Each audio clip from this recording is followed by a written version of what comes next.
Bapak Ibu penilai uji kinerja. Perkenalkan, saya Nadia Nur, mahasiswi PPG dalam jabatan Transformasi Batch 1 tahun 2025, Program Studi Al-Quran Hadis di LPTK UIN Maulana Malik Ibrahim Malang, sekaligus guru Al-Quran Hadis di MA Cendekia Nasirul Wasatiyah Klaten. Pada hari ini, Selasa 13 Mei 2025, saya akan membawakan sebuah materi berjudul Pembagian Hadis dari Segi Kuantitas. Materi ini merupakan materi Al-Quran Hadis kelas 10 semester 2. Bagaimana kegiatan pembelajarannya dapat disimak pada video berikut. Terima kasih. Wassalamualaikum warahmatullahi wabarakatuh. Bismillahirrahmanirrahim. Assalamualaikum warahmatullahi wabarakatuh. Selamat pagi anak-anak. Oke, gimana kabarnya hari ini? Oke, alhamdulillah. Nah, sebelum kita memulai pembelajaran kita pada pagi hari ini, mari bersama-sama kita berdoa dulu. Ketua kelasnya silakan dipimpin untuk berdoa, ya. Doa dimulai.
Sebelum kita mulai, guru ingin mengambil nama kalian ya. Yang hadir silakan dijawab.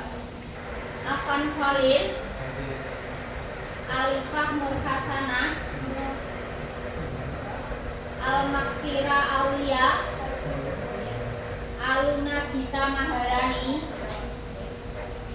Alvina Dian Ramadhani, Amalina Nurjana, Amelia Sumiati, Amelita Zara, Hasan Rosi,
belajar tentang apa? Masih ingat nggak? Oke, Mbak Halsah, apa Mbak? Oke, betul sekali. Jadi minggu lalu kita sudah sebelumnya kita sudah belajar tentang fungsi hadis terhadap Al-Quran. Nah, ada yang masih ingat apa saja fungsi hadis terhadap Al-Quran? Oke, Mbak Firza, apa Mbak? Hadis sebagai bayan at-takrir, kemudian bayan at-tafsir, kemudian bayan at-tashri', hadis terhadap Al-Quran ada berapa tadi? Ada 4 ya. Sebagai bayan at-takrir, sebagai bayan at-tafsir, bayan at-tasyri', dan juga sebagai bayan an-nasr. Baik, bagus, berarti masih ingat semua. Nah, pada pembelajaran hari ini kita akan belajar tentang pembagian hadis dari segi kuantitas. Oke. Nah, sebelum kita mulai pembelajaran kita hari ini, ya, Mbak, HP-nya dikeluarkan, kemudian silahkan di-scan QR code tersebut.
Pembagian hadis berdasarkan kuantitasnya. Kenapa? Nah, tujuannya adalah agar kalian itu nantinya paham dan bisa menganalisis hadis-hadis dari segi kuantitasnya itu apa saja.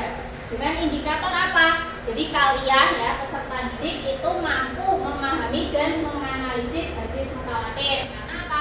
Karena kan tadi hadis berdasarkan kuantitasnya itu dibedakan menjadi 2, yaitu mutawatir dan jadi kalian harus mampu nantinya untuk memahami dan menganalisis hadis mutawatir dan juga mampu memahami dan menganalisis hadis ahad beserta juga jenis-jenisnya. Jadi hadis mutawatir dan hadis ahad itu masih ada lagi jenis-jenisnya, masih dibedakan lagi menjadi beberapa. Nah, pada pembelajaran hari ini nanti guru akan menerangkan materi tentang hadis dari segi kuantitas ini. Kemudian kalian guru minta untuk berdiskusi berkelompok. Nah, nanti kemudian masing-masing kelompok silakan mempresentasikan hasilnya di depan kelas. Jadi harus benar-benar diperhatikan ya. Oke, sebelumnya coba diperhatikan ada 2 gambar. Coba diamati gambar yang ada di depan.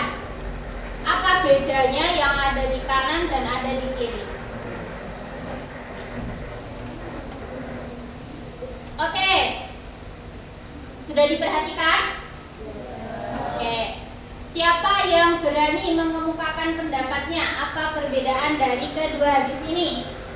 Kan ada hadis ini, qala Rasulullah, man kadzaba alayya muta'ammidan falyatabawa maq'adahu minan nar. Kemudian yang satunya, qala Rasulullah, innamal a'malu binniyat wa innamal likulli imri'in ma nawa. Oke, apa perbedaan yang kanan dan yang kiri? Oke, apa Mbak? Hadisnya berbeda. Iya benar sih. Ya benar, yang kanan kan man kadzaba alayya muta'ammidan, yang kiri innamal a'malu binniyat. Ya benar, hadisnya berbeda. Ada lagi? Oke Mbak, apa? Oke, yang kanan ada 4. Apanya yang 4? Ininya ya? Oke, yang kanan ada 4, yang kiri ada 1. Apa sih yang 4, yang 1 itu?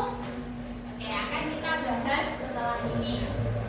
Tadi kalian sudah melihat perbedaannya, hadisnya berbeda, ya jelas saja hadisnya berbeda. Kemudian yang kanan tadi ada 4, yang kiri ada 1. Yang sini ada 4, yang sini ada 1. Nah, apa sih yang 4, yang 1 itu?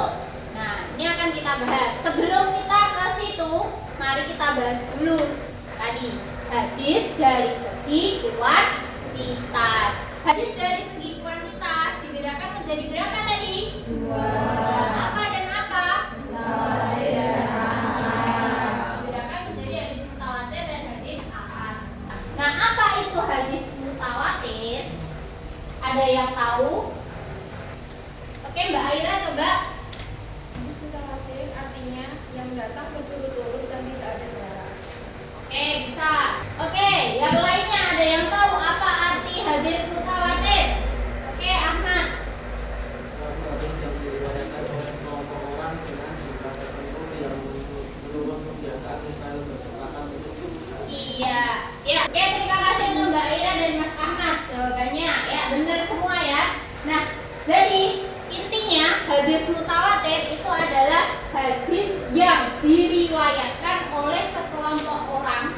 Ya, ada sejumlah perawi yang mereka itu mustahil bersepakat untuk berdusta. Jadi perawi-perawi ini ada suatu hadis diriwayatkan oleh banyak perawi. Nah, jadi nggak mungkin hadis tersebut adalah hadis yang dusta atau bohongan. Kan ada loh hadis itu yang palsu, pernah dengar?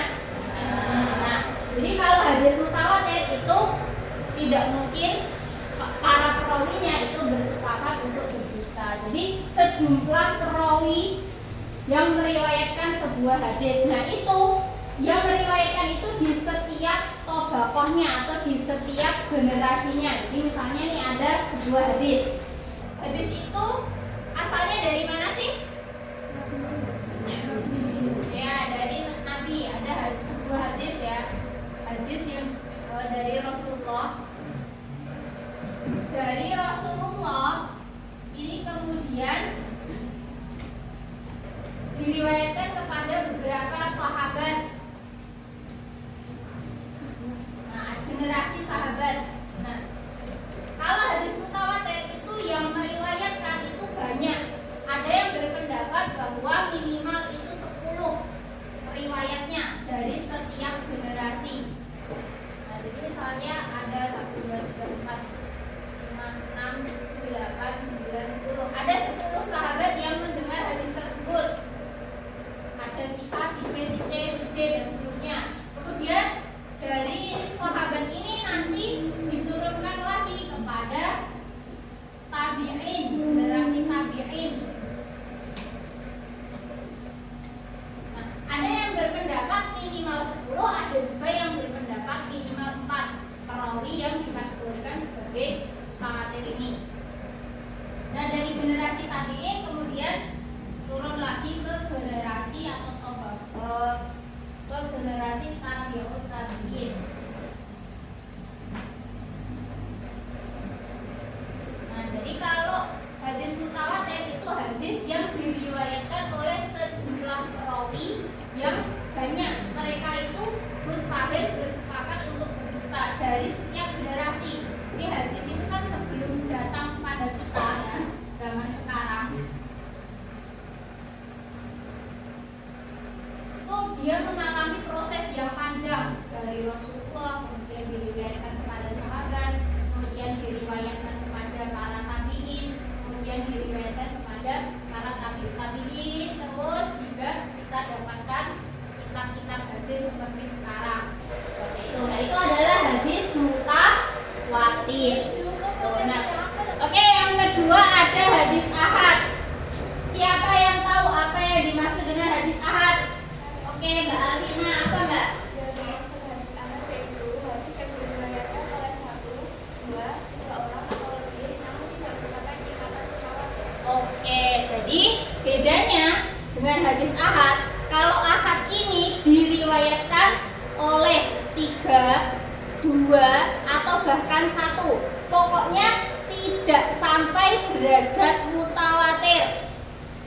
Nah, hadis tersebut tidak sampai derajat mutawatir. Karena kan kalau mutawatir tadi minimal berapa? 10, ada yang bilang minimal 10, ada yang berpendapat minimal 4. Sedangkan kalau ahad itu perawinya itu bisa saja 3, 2, ataupun 1 gitu. Nah, sekarang tadi hadis mutawatir itu dibedakan lagi menjadi 2, dan hadis ahad dibedakan lagi menjadi 3. Hadis mutawatir itu dibedakan menjadi mutawatir lafzi dan mutawatir maknawi. Nah, apa itu mutawatir lafzi? Apa itu mutawatir maknawi?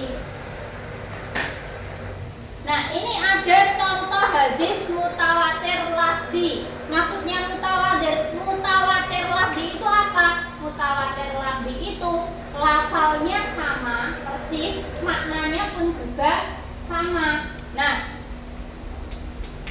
mutawatir lafzi kan tadi hadis mutawatir itu diriwayatkan oleh sejumlah besar perawi ya toh. Jadi yang meriwayatkan hadis tersebut itu banyak. Nah, contohnya ini ada sebuah hadis, man kadzaba alayya muta'ammidan falyatabawa maq'aduhu minan nar. Ini juga ada hadis yang sama, man kadzaba alayya sama seterusnya. Ini juga ada hadis yang sama, man kadzaba alayya muta'ammidan falyatabawa maq'aduhu minan nar. Nah, 3 hadis yang sama ini yang meriwayatkan berbeda-beda. Ada dari hadatsana Muhammad ibnu Fudail. Nah, ini yang meriwayatkan Muhammad bin Fudail dan seterusnya dan seterusnya. Kemudian yang ini yang meriwayatkan adalah Hasan, hadatsana Hasan dan seterusnya dan seterusnya. Kemudian di sini ada hadatsana Affan. Hadis yang ketiga ini yang meriwayatkan adalah Affan. Jadi yang meriwayatkan beda-beda.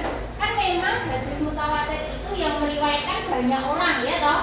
Nah, ada yang dari Muhammad bin Fudail, ada yang dari Hasan, ada yang dari Affan. Tapi hadis tersebut lafalnya tuh sama persis. Man kadzaba alayya muta'ammidan. Persis toh. Yang kedua yang diriwayatkan oleh Hasan itu juga sama.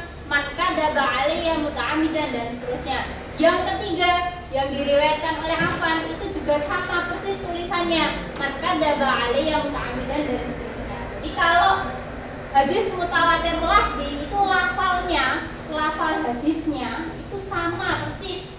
Hanya saja perawinya beda-beda karena hadis mutawatir tadi kan yang meriwayatkan banyak, ya toh? Kayak gitu. Jadi lafalnya sama, maknanya tentu juga sama ya. Man kadzaba alayya, barang siapa yang berbohong, berdusta atas namaku, maq'aduhu minan nar, tempatnya di neraka. Nah, yang hadis yang lainnya sama, artinya sama. Tuh, lafalnya sama, maknanya sama. Walaupun dari perawi yang berbeda-beda seperti itu. Nah, itu adalah hadis mutawatir lafzi. Oke, yang selanjutnya ada hadis mutawatir maknawi. Nah, hadis mutawatir maknawi itu hadis mutawatir yang lafalnya itu berbeda tetapi maknanya sama. Nah, kan mutawatir tadi diriwayatkan oleh banyak perawi toh. Nah, ini ada sebuah hadis yang sebenarnya maknanya itu sama. Yang maknanya itu adalah bahwa Rasulullah ketika berdoa itu mengangkat tangan. Tapi tulisan hadisnya atau redaksi hadisnya itu beda-beda. Nah, contohnya ini. Da'an Nabi sallallahu alaihi wasallam tsumma rafa'a yadayhi. Kemudian yang ini bunyinya begini. Ra'aitu Rasulullah sallallahu alaihi wasallam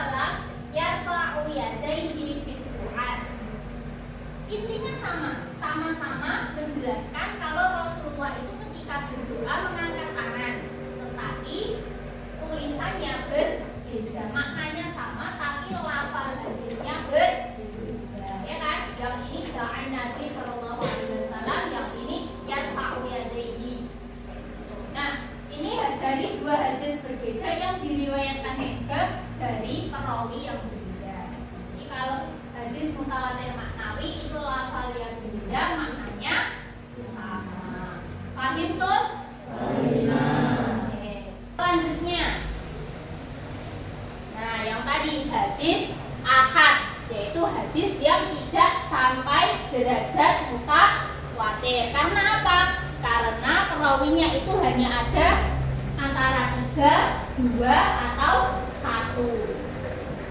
Hadis ahad tadi dibedakan menjadi berapa? 3. Nah, ada apa saja? Masyhur, gharib, aziz. Nah, apa sih masyhur, apa aziz, apa gharib? Nah, hadis masyhur itu adalah hadis yang diriwayatkan oleh 3 perawi. Nah, jadi kan tadi ada dari generasi sahabat, tabi'in, tabi'ut tabi'in dan seterusnya. Nah, ini hadis yang diriwayatkan oleh 3 perawi, baik di semua tingkatannya atau di semua generasinya ataupun di salah satunya aja. Pokoknya kalau 3, salah satunya ada 3, itu masuknya ke masyhur. Kemudian ada hadis aziz. Kalau masyhur 3, aziz itu ada 2 perawi. Nah, misal dari Rasulullah nih, dari Rasul kemudian diriwayatkan kepada 2 orang sahabat.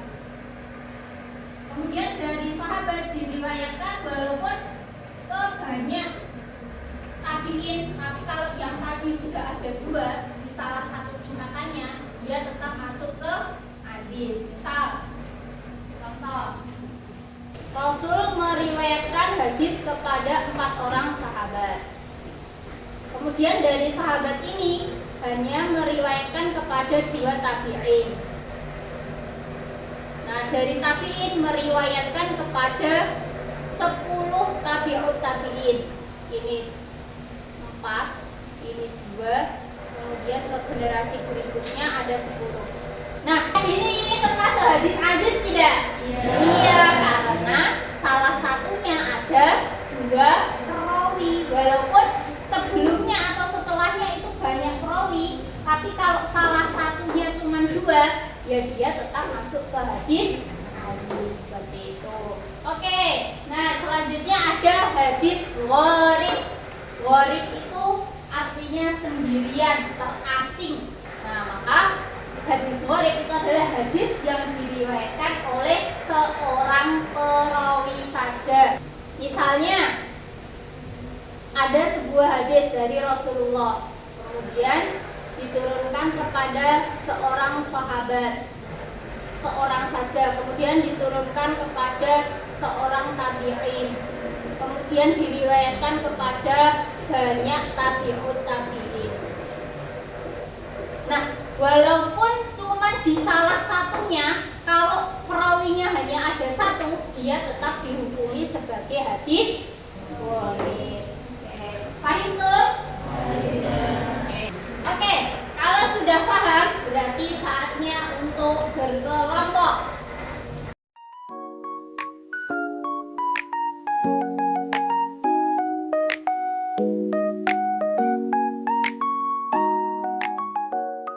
Guru bagikan LKPD-nya ya, silahkan didiskusikan dengan kelompoknya masing-masing.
baik, terima kasih.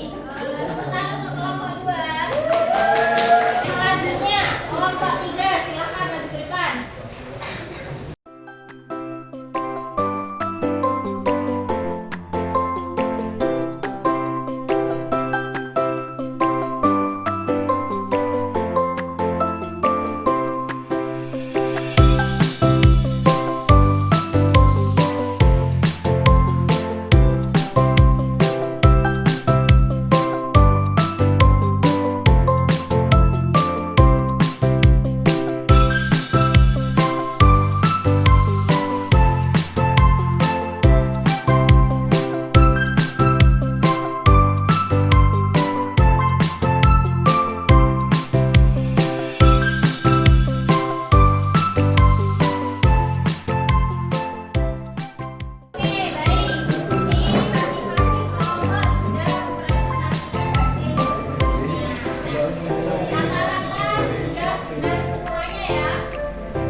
kualitas. Nah, silakan dibaca di rumah, dipelajari, dipersiapkan.